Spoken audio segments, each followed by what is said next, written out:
Radio Universidad de Chile presenta Tras las líneas, conversaciones con Manuel Antonio Garretón, Premio Nacional de Humanidades y Ciencias Sociales. Programa producido en el Departamento de Sociología de la Universidad de Chile con el auspicio del Centro de Estudios de Cohesión y Conflicto Social, COES.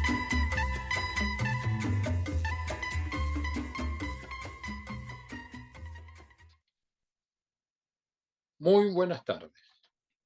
Bienvenidos y bienvenidas a Tras las líneas, el programa semanal del Departamento de Sociología de la Universidad de Chile y del Centro de Conflictos y Cohesión Social, el COES. Programa destinado a conversar sobre lo que nos ocurre como sociedad, los problemas que enfrentamos como personas, como país, como humanidad, desde la perspectiva particular de las ciencias sociales. En este mes del trabajo, que se inicia con la fiesta del trabajo, vamos a conversar hoy día sobre este tema desde una perspectiva particular. El mundo vive desde hace, digamos, ya quizás una veintena de años, o quizás un poco más, una transformación muy radical de aquello que es fundamental en la organización de las sociedades, en el modo como las sociedades viven, que es el trabajo humano. Y las transformaciones tecnológicas han significado una revolución en la forma de trabajo, pero también han ido redefiniendo el papel de los trabajadores, de los movimientos sociales. Hay que recordar que el movimiento trabajador, el movimiento de clase, a través fundamentalmente de los sindicatos, pero también a través de los partidos que los expresaban, era el movimiento social fundamental, hasta, digamos, mediados un poco más del siglo pasado. Hoy día surgen nuevos actores y sobre todo hay una transformación al interior del mundo del trabajo y del actor trabajador, del movimiento social mismo. Y dentro de esas profundas transformaciones del trabajo, está una que es la que vamos a examinar hoy con nuestra invitada especialista, que tiene que ver con el trabajo de plataforma. Es decir, si pudiéramos hablar así, el reemplazo de la fábrica, de o del lugar de trabajo físico, por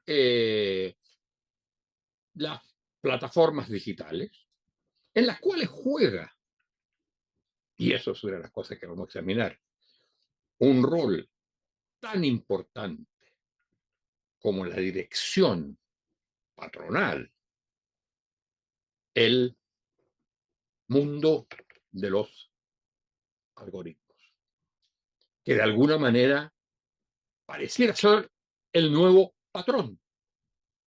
Y como no lo hará ver nuestra invitada, detrás de ellos sigue habiendo un sistema controlado por seres humanos que van adaptando precisamente los algoritmos a las transformaciones que van ocurriendo en el mundo del trabajo. Hoy día, tanto la digitalización, la algoritmización, como la crisis medioambiental han transformado profundamente el mundo del trabajo. Vamos entonces a conversar sobre esto con Francisca Gutiérrez, que es una eximia socióloga, doctora en sociología por la École des Hautes Études en Ciencias Sociales de París, profesora asociada de la Facultad de Ciencias Económicas y Administrativas de la Universidad Austral de Chile. Colabora además en el COES, el Núcleo Milenio, Evolución del Trabajo, y el anillo, que es una forma, modelo de investigación, un sistema de investigación actual, culturas de la crisis climática. Su ámbito de trabajo son el trabajo y las relaciones laborales. Y participa en diversos proyectos de investigación, precisamente desde esta perspectiva. Muchas gracias por estar con nosotros, Francisca, muy bienvenida. Y yo quisiera partir por que tú nos hicieras como un breve panorama de qué ha significado y cuánto es la magnitud de para después entrar en los detalles, de este nuevo tipo de trabajo, que es el trabajo de plataformas. Especialmente lo que tú has desarrollado en investigaciones son el trabajo de reparto. Hay otros trabajos basados en plataformas, que tiene además un impacto, digamos, fundamental y proyección después de la crisis del COVID, que de alguna manera cambió toda la relación de trabajo, además de lo que ya venía ocurriendo. O sea, la aceleró, en cierto modo. Bueno, muchas gracias por estar con nosotros. Muchas gracias, Manuel, por esta presentación. Un honor estar acá contigo. Bueno, un premio nacional tan connotado como tú. Además, fuiste mi profesor y hace mucho tiempo que no tenía la oportunidad de volver a conversar contigo.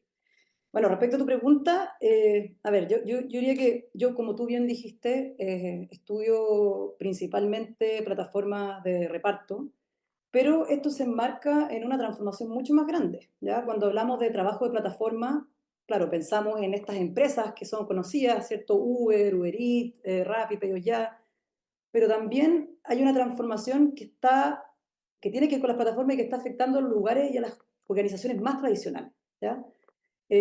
Porque también estas plataformas están prestando servicios para organizaciones más tradicionales, ¿ya? En términos más específicos, yo diría que estas plataformas eh, acarrean dos grandes transformaciones que han sido las que más han generado discusión respecto a su efecto en el trabajo. Una es la incorporación de tecnología para la gestión de personas. A esa gestión le llamamos gestión algorítmica porque ya no es supuestamente una gestión que llevan a cabo personas, que antes eran los gerentes, los managers, los supervisores, sino que ahora supuestamente se da de manera automática a través de algoritmos, inteligencia artificial, sistemas computacionales, etc. Esta gestión algorítmica, claro, es muy central en las plataformas digitales de reparto, de transporte, etc., pero también está hoy en día siendo utilizada en contextos más tradicionales. Por eso te digo que esta transformación, este trabajo de plataforma, no es solamente, nos referimos al trabajo de Uber, PedidosYa, sino que también al trabajo que está siendo gestionado por plataformas en contextos más tradicionales. Yo diría que entonces, que esas son, o sea, primero está la gestión algorítmica, esa es la primera transformación importante, y la segunda tiene que ver con el modelo de mediación del trabajo, ¿ya? Porque las plataformas digitales lo que plantean, o se plantean a sí mismas como simples intermediarios entre distintos tipos de usuarios, entre repartidores que quieren repartir y entre clientes de tiendas que quieren que sus productos lleguen a su casa, o entre personas que, no sé, diseñan videojuegos y usuarios o empresas que necesitan el servicio de videojuegos, ¿ya? Estas plataformas se plantean como simples intermediarios. Y eso ha desdibujado completamente las relaciones tradicionales, ¿ya? Porque aunque estas plataformas se plantean como intermediarios, en la práctica sí ejercen un montón de influencia en el proceso mismo, desde definir las tarifas muchas veces, como es lo que ocurre en el reparto, monitorear el proceso, etc. Entonces, yo diría que esas son las dos grandes transformaciones. Uno es la incorporación de tecnología muy avanzada en la gestión de personas, en la coordinación del trabajo y en la supervisión del trabajo, y dos, es este modelo en que la relación laboral, en el fondo, se desdibuja la relación laboral tradicional, ya no es entre una organización, un empleador y sus trabajadores, sino que ahora es una relación triangular, donde hay una plataforma que se plantea como simple intermediaria, pero que juega un rol fundamental en el proceso de trabajo mismo. Una de las cosas que tú planteas es que estas nuevas formas de, de trabajo y las nuevas relaciones, y digamos, este triángulo, eh, ha generado una transformación bastante profunda en las formas de acción colectiva, en lo que sería lo que antes eran la representación de los trabajadores, la forma de organización de los trabajadores, la forma de expresión de solidaridad de los trabajadores, que eran los sindicatos. Entonces, hay un problema, que eso lo vamos a ver poco más adelante, con los sindicatos mismos, de estas nuevas formas de organización y los sindicatos. Y eso además distinto en los países, según los estudios que tú has hecho, por ejemplo, entre Argentina y Chile. Pero, ¿cuál es la particularidad de la forma de organización de los trabajadores y que a tu juicio genera una tensión entre, digamos, la solidaridad entre los trabajadores tiene un doble sentido? Por un lado, significa una cierta resistencia, una cierta crítica al modo cómo opera el trabajo, pero al mismo tiempo significa una nueva forma de sugestión y por lo tanto de limitación de la capacidad crítica de las condiciones en que se vive. A ver, yo creo que tu pregunta tiene varias capas. Contéstala como quieras. Ya, la primera tiene que ver con, bueno, ¿por qué estas plataformas vienen a desafiar de alguna manera la forma tradicional de organización de los trabajadores? Y yo creo que la respuesta a eso tiene que ver justamente con estos dos grandes cambios. Perdón, pero una cosa, porque yo creo para la ilustración Mm. de auditores y auditoras, ¿se puede decir qué porcentaje del mundo laboral, por lo menos en algunos países, está afectado hoy día por las plataformas en las formas más directas, diría yo? No solo el uso de plataformas para el trabajo, la forma clásica de trabajo, sino el trabajador de plataforma, como por ejemplo trabajadores de reparto. Es que es súper difícil de medirlo. O sea, Ya. hoy en día el gran desafío estadístico es cómo medir este tipo de trabajo, porque se trata de un trabajo que muchas veces se hace de manera complementaria a los ingresos, por ejemplo, tradicionales o a la ocupación principal, otras veces es la ocupación principal, pero se da de maneras medias informales. Además hay plataformas que no operan localmente, sino que es un trabajo completamente remoto. Entonces hay todo un desafío estadístico para medir eso. En el caso chileno, el INE ya lo ha hecho y hay estadísticas experimentales que hablan de que hay cerca de 12.500 personas que trabajan en específicamente plataformas de reparto. Ahora, como te digo, es una cifra que probablemente está subestimada porque también hay un problema de informalidad importante, ¿ya? En este caso en particular de las plataformas de reparto, hay una población migrante muy importante, muchas veces que trabaja con cuentas prestadas, arrendadas, etcétera, que probablemente en una encuesta no va a declarar que está trabajando en un empleo informal. Entonces, bueno, hay muchos desafíos, es difícil medirlo, pero lo que es interesante es que en general estas estadísticas experimentales en Chile y en el mundo entero lo que han mostrado es que ese empleo va, o sea, ese trabajo va en aumento. Eh, y que, como te decía, no solamente las plataformas digitales emplean cada vez más personas, sino que también se están metiendo en las cadenas de producción ya más tradicionales, ¿ya? Prestando servicios como vigilancia, asesorías en procesos de selección y reclutamiento, etcétera. Bueno, no sé si quieres que continúe o seguimos Sí, con sí, esto no, no, no, de no, la no, no, estadística. de acuerdo. O sea, digamos, el panorama es difícilmente cuantificable, Sí. pero tiene una dimensión que de alguna manera penetra todos los trabajos.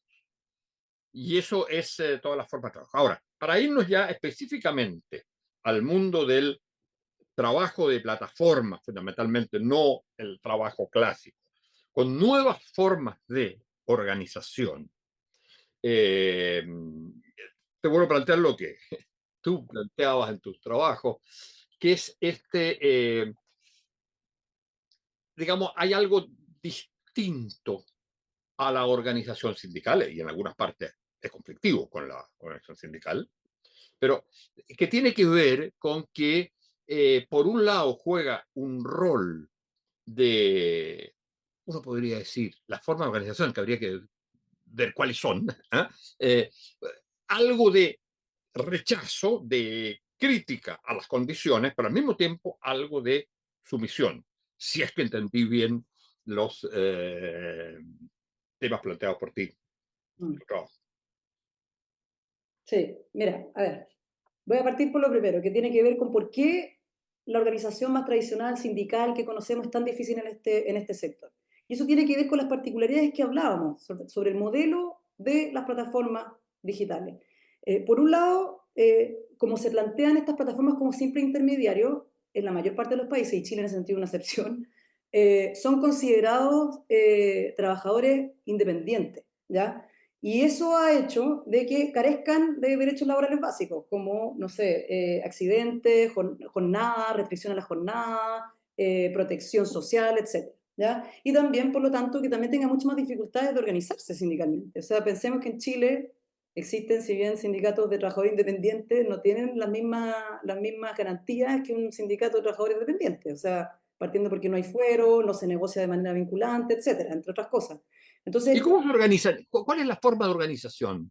ya, es que por eso te decía, al principio, debido a esto y debido también a la intensidad de la supervisión que existe en estas plataformas, siempre se supuso que este era un sector inorganizable, ¿ya? Pero, contrariamente a estas expectativas, se empezó a observar, sobre todo durante la pandemia, donde las plataformas digitales tuvieron más visibilidad, los trabajadores de plataformas digitales, porque en el fondo eran los únicos que salían, los repartidores, ¿cierto?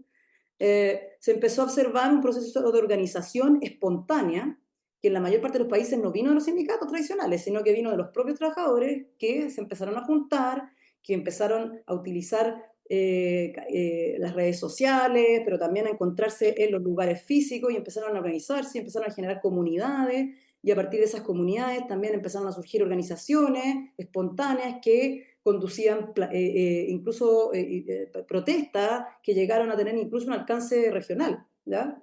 Eh, el tema es que a raíz de esto, en la literatura se tendió a generar yo creo que una suerte como de idealización un poco de este proceso de organización y se tendió como a exagerar el carácter como crítico y combativo un poco que tenían estas organizaciones emergentes. Y la verdad es que con el tiempo las mismas protestas que vimos en la época de la pandemia fueron disminuyendo y siendo cada vez más invisibles y el proceso de organización se anduvo desinflando. ¿Ya? Entonces, lo que yo he hecho este último tiempo es tratar de entender, bueno, ¿qué pasa acá? ¿Desapareció el colectivismo? ¿Desaparecieron las comunidades? ¿Desapareció la solidaridad? ¿O es simplemente que hay una función de la solidaridad, que es esta función más de acción colectiva, de espíritu crítico, que ha ido de alguna manera desdibujándose? ¿Ya? Y a la respuesta a la que llegamos con la investigación que he estado llevando a cabo es que sigue habiendo mucha solidaridad entre los trabajadores de plataforma y especialmente los de reparto. ¿Ya? Estos trabajadores se juntan de manera frecuente, pese a que el sistema de funcionamiento de las aplicaciones, no sé si tú lo conoces, me imagino que muchas personas que están escuchando esto hacen uso de esta aplicación, incluso muchos pueden estar trabajando para esta aplicación, así que pueden entender perfectamente, pero para aquellos que no lo han hecho, estos repartidores no existe una oficina, ¿verdad? En el fondo cada repartidor se conecta a su cuenta y el algoritmo le da un lugar donde tiene que ir a retirar un pedido, después llevarlo a otro, etcétera. No hay, desde el punto de vista como de la gestión misma, un punto de encuentro, ¿ya? Pero ellos se han ido arreglando para generar estas redes, generar estas comunidades que A ver, cómo es para detenernos en ese punto, para entenderlo bien y seguir? ¿Cómo es la forma de organización? Porque, claro, uno dice en el trabajo clásico eran los sindicatos. ¿Son organizaciones propiamente tal? ¿Son grupos de conversación? ¿Tienen dirigentes? no, o sea, Adelante. en primera instancia, el primer nivel de este proceso de organización ha sido estas comunidades de trabajadores. Que una comunidad es un conjunto de personas que empiezan a juntarse, que empiezan a generar identidad colectiva, que empiezan a generar una visión compartida de sus condiciones materiales, que empiezan a desarrollar prácticas de ayuda mutua muy interesantes, como al estilo de las mutuales antiguas, ¿cierto? Se prestan plata, se juntan a jugar, se celebran los cumpleaños, se apoyan en caso de accidente, apoyan a la familia, etc. ¿Ya? Ese fue siempre el primer nivel. El tema es que de ahí empezaron a surgir también experiencias más organizadas, de manera un poco más tradicional, pero no sindical, digamos. ¿Ya? ¿En qué sentido? Que empezaron a generarse dirigencia, no formal obviamente, sino que liderazgo un poco espontáneo, se empezaron a organizar para tratar de conseguir recursos institucionales, en algunos países se han tratado de formalizar como sindicatos, en competencia con sindicatos tradicionales, en otros países los sindicatos tradicionales empezaron a dialogar con esta organización emergente y las empezaron a incorporar. O sea, eso ha dependido mucho de las trayectorias, sobre todo de las trayectorias, yo diría que los sistemas de relaciones industriales de cada país y de la cultura también política y organizativa de los sindicatos, ¿ya? Ahora, En en el las partes que no entran en sindicatos, en los países que no digamos, ¿cómo se relacionan con el sector patronal, digamos? O sea, ¿cómo se relacionan con los jefes o jefas de las empresas? Es que lo que pasa es que aquí no hay un jefe de carne y hueso, pues ese es el problema, ¿no? Por eso es que ha sido generalmente la negociación que se ha dado y las protestas han sido contra el Estado. O sea, por una Negocian con el Estado. regulación, principalmente por eso. O sea, han habido experiencias de negociación con plataformas. Acá en Chile han habido mesas de negociación, por ejemplo, o mesas de diálogo que han sido lideradas por la Subsecretaría del Trabajo, la Dirección del Trabajo, etcétera. El tema es que no sabemos tampoco cuánta representatividad tienen las organizaciones que supuestamente están representando a los trabajadores en este caso, ¿ya? Porque como te decía, o sea, ¿qué es lo que nosotros hemos visto este último tiempo? Vimos que hubo como un pic de organización más tradicional, entre comillas, porque había liderazgo, dirigencias, vocerías reconocibles, porque había demandas hacia el Estado, había protesta, había acción colectiva, sobre todo durante la pandemia. Yo diría que el año 2022 fue el pic, y luego de eso esa vocería fue desapareciendo y fue, yo creo que empezó a ser más asumida de manera más institucional por la CUT, ¿ya? Pero no sé, y ese es un problema, no tenemos datos que nos permitan decir con cuánta base tiene en el fondo esa vocería, cuánta base tiene esa vocería, ¿ya? Porque las organizaciones más espontáneas, más informales, que habían surgido en la época de la pandemia, desaparecieron. Tampoco se han formado nuevos sindicatos de trabajadores de plataformas de reparto, por ejemplo. Que uno diga, existe ahora un sindicato de empresa, entre comillas, de plataforma, ¿ya? Porque uno, y eso tiene que ver un poco lo que tú me preguntabas, que es la segunda capa de tu pregunta, que tiene más que ver con el tema bueno, ¿cuál es la relación que tienen estas personas con la plataforma? ¿Ya? Yo diría que lo que nosotros observamos es que contra lo que se tiende a decir en la literatura académica, que yo creo que idealiza mucho generalmente la solidaridad, eh, lo que se está observando es que las personas que trabajan en plataforma están súper satisfechas con su trabajo, ¿ya? Eso no quiere decir que no critiquen las condiciones de trabajo, sino que están satisfechas con su trabajo. ¿Y por qué distinguen esas satisfacción? Incluido los repartidores. Incluidos los repartidores que están en Ya, comunidades, ya. ¿ya? Incluidos los trabajadores que están en comunidades. Es más, me estoy adelantando un poco, pero tú ya lo esbozaste. Sí, Eh, adelante. entre más relación tienen entre ellos, más satisfacción y más compromiso tienen con el trabajo de plataforma, ¿ya? Pero lo que voy es que yo creo que esto hay que dejarlo bien claro, ¿eh? Que si bien existe y son súper conscientes de los problemas que hay en este tipo de trabajo, de los riesgos que corren, de las injusticias que viven cotidianamente, ya sea con los clientes o con la aplicación misma, también son personas que de alguna manera agradecen mucho el trabajo de plataforma. Y lo agradecen por distintos motivos. Primero que todo, yo diría porque son personas que no encuentran trabajo formal de mejor calidad en otro sector. Estamos hablando principalmente de migrantes que tienen un alto nivel educacional, pero que tienen muchas dificultades para encontrar un trabajo digno en otro sector.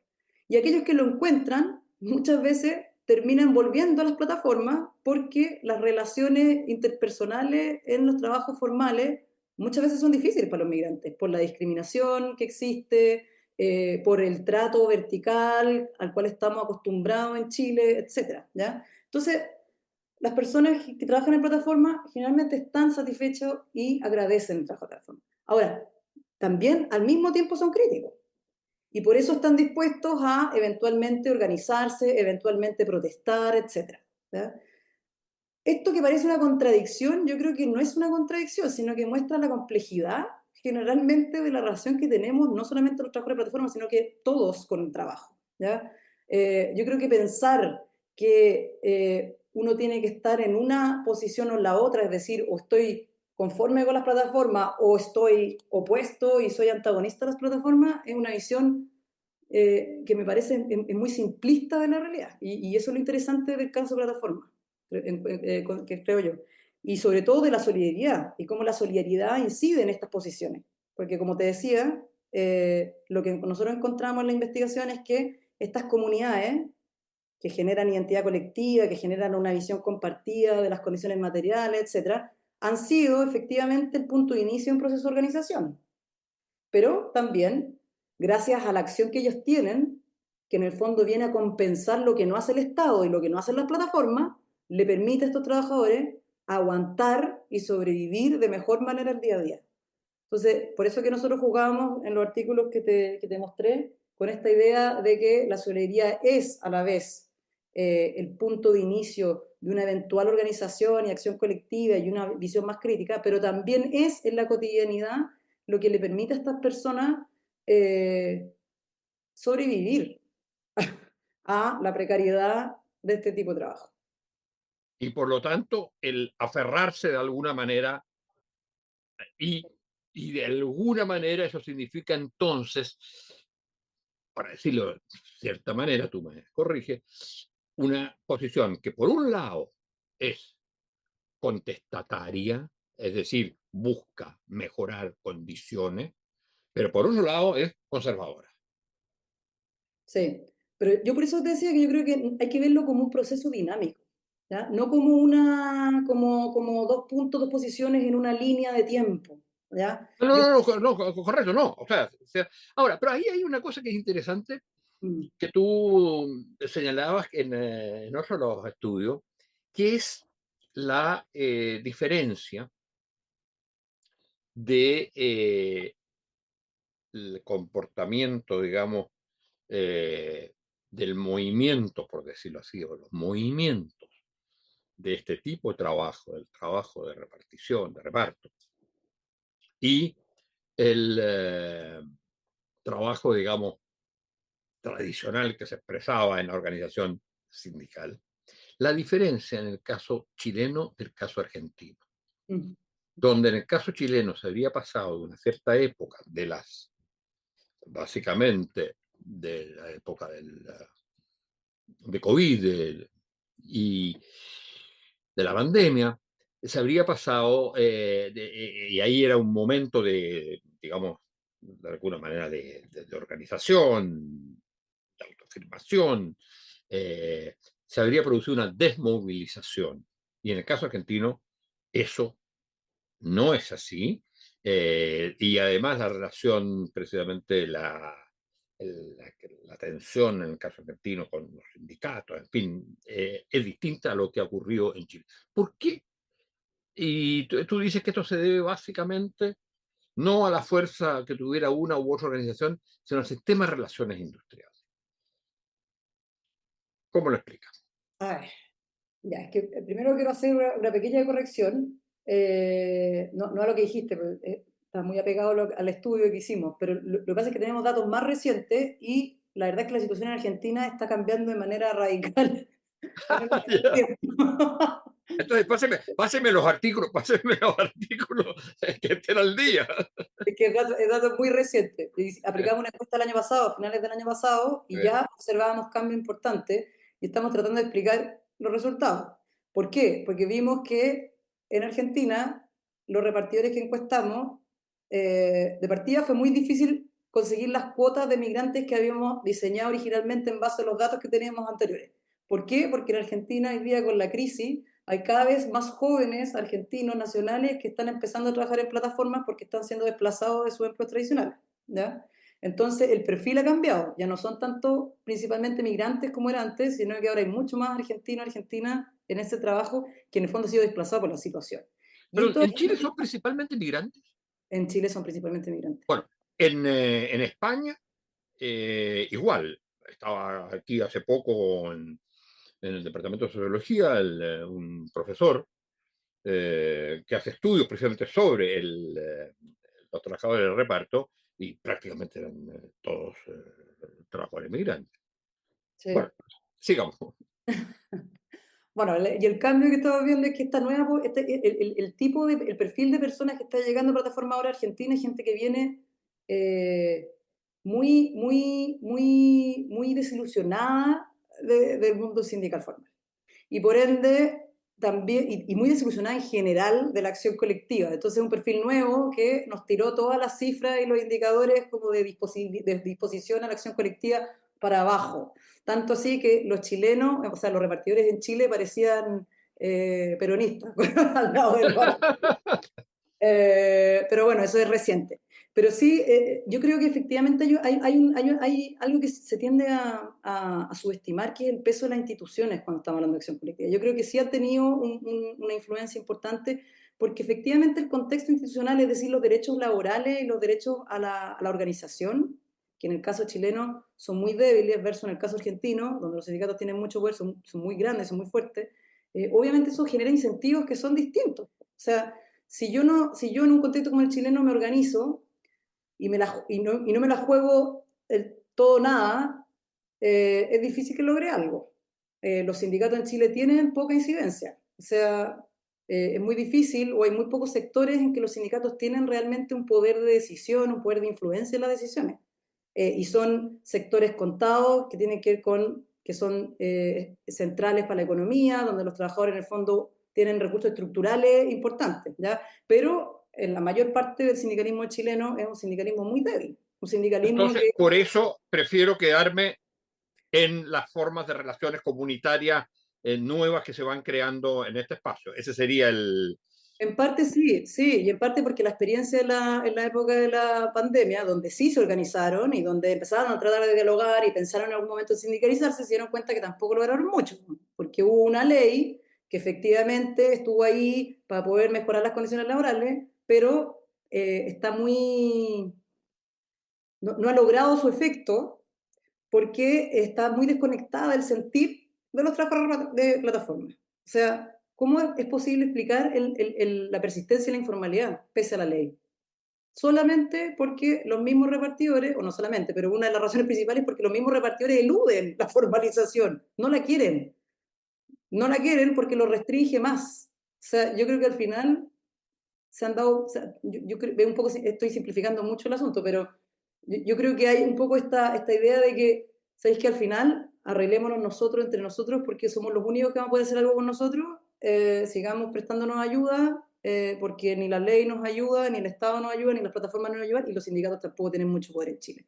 Entonces, al Y final, eso fortalece la cierta comunidad o unidad, pero al mismo tiempo debilita su capacidad de acción, porque está siempre el temor de, digamos, no tienen sindicato, tienen nada más que esto, pero estas formas de organización y todo, suponen la mantención de la relación con las personas que los contratan, y entonces, hasta por ahí nomás, las movilizaciones. Entonces, es un elemento de freno esta situación. O sea, no hay, la organización es una forma de integración, también de protección, pero también una forma de subordinación. Ahora, yo quería terminar porque tenemos que terminar con una cuestión que tú planteabas en los trabajos y que se insinuó en un momento. Y es estos estudios que muestran eh, la culpa es de los algoritmos. Y entonces lo que ustedes dicen en su estudio, mire, sí, están los algoritmos, pero detrás del algoritmo hay un control, una, digámoslo de alguna manera, en los viejos términos, ¿eh? una forma de dominación que ejercía por el factor humano, por seres humanos, por personas. Entonces, ¿cómo es eso? Sí, yo creo que una de las grandes conclusiones de esta investigación que llevamos a cabo durante 4 años fue esa, fue decir, ¿sabes qué? En la discusión se exacerba o se fetichiza mucho esta idea del algoritmo y de la tecnología en general. O sea, estamos puro discutiendo cuántas personas van a ser reemplazadas, etcétera, y se tiende a ver la tecnología, la inteligencia artificial, por ejemplo, en este caso los algoritmos, como algo muy automático, de última generación, etcétera. Y lo que nos dimos cuenta es que detrás de la operación de estos algoritmos, si bien obviamente hay cosas automáticas y hay tecnología, también hay mucho de negociación y de intervenciones humanas, y a veces de intervenciones súper artesanales.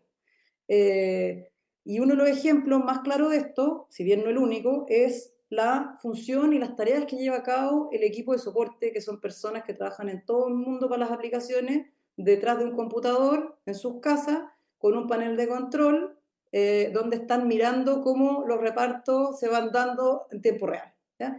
Y estas personas nos dimos cuenta que jugaban tareas tan claves para los repartidores como ajustar tarifas, que nosotros pensamos que eran automáticas, pero resulta que no siempre lo son.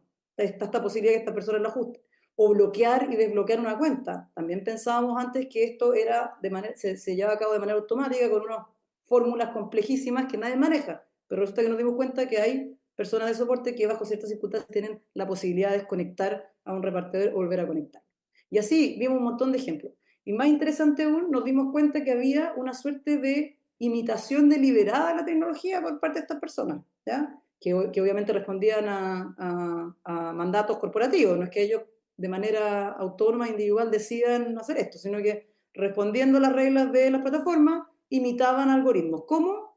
Haciendo cosas que no transparentaban, por ejemplo, o definitivamente utilizando en estos chats un lenguaje estandarizado que para muchos era interpretado como que fuese un chatbot. O sea, de hecho ellos mismos se reían y lo comentaban. O sea, que muchas veces les decían, estoy hablando con un chatbot, y en verdad eran personas que estaban respondiendo con estas frases frívolas. Bueno, son ejemplos muy chiquititos y ridículos, pero yo creo que lo interesante que hay acá, que aplica para el caso de las plataformas, pero en general para la discusión sobre la tecnología, y es el llamado con el que podemos cerrar esta conversación si quiere. En el fondo que hay que tratar de entender que en toda esta discusión no hay que exagerar o no hay que dar por hecho que las tecnologías son dispositivos o sistemas cerrados donde no hay intervención humana. O sea, la tecnología en general, sea cual sea, tiene que ser entendida desde un punto de vista sociotécnico. O sea, la tecnología no se incorpora ni genera efectos por sí solo. Se incorpora, opera y genera efectos en función de cómo las personas le dan sentido y las utilizan. Y eso incorpora a los trabajadores, incorpora a los consumidores y incorpora también a las personas que están detrás de estas grandes tecnologías que también tienen organizaciones que funcionan y cumplen roles. Y las personas que están atrás pueden ser los dueños, pero pueden ser los operadores, los que vienen inmediatamente debajo de los dueños. Y por ende en la empresa, es que eso es lo que voy, como que en el fondo, mira, y acá hay una cuestión bien práctica, que uno puede incluso verlo desde el punto de vista regulatorio. Toda la discusión sobre la ley de plataforma, el tema de la transparencia, está apuntando a que los algoritmos tienen que ser transparentes, o por lo menos tienen que transparentar los criterios, cómo se toman decisiones supuestamente automáticas que afectan las condiciones laborales de los trabajadores. Lo que nosotros planteamos después de este estudio es que esa prerrogativa, esa garantía tiene que ser mucho más extensa y no es solamente los algoritmos o cómo funciona, cuál es la fórmula matemática, sino cómo se toman las decisiones en general, incluyendo aquellas decisiones y protocolos que incorporan mano humana, como la que nosotros observamos. Porque eso o sea, como tendemos a fetichizar la tecnología como algo externo, tecnología que nadie entiende, como una caja negra automática, nos olvidamos que atrás de eso también hay decisiones que responden a intereses corporativos. Bueno, muy bien aclarado ese punto que yo creo que es central. Mm. Y bueno, desgraciadamente llegamos al final. Muchas gracias por haber estado con nosotros, Francisca. Muchas gracias a ustedes, señoras y señores auditoras y auditores, y será hasta la próxima semana. Muchas gracias, Manuel, y muchas gracias a todos y a todas a quienes nos están oyendo. Hasta la próxima. Radio Universidad de Chile presentó Tras las líneas, conversaciones con Manuel Antonio Garretón, Premio Nacional de Humanidades y Ciencias Sociales.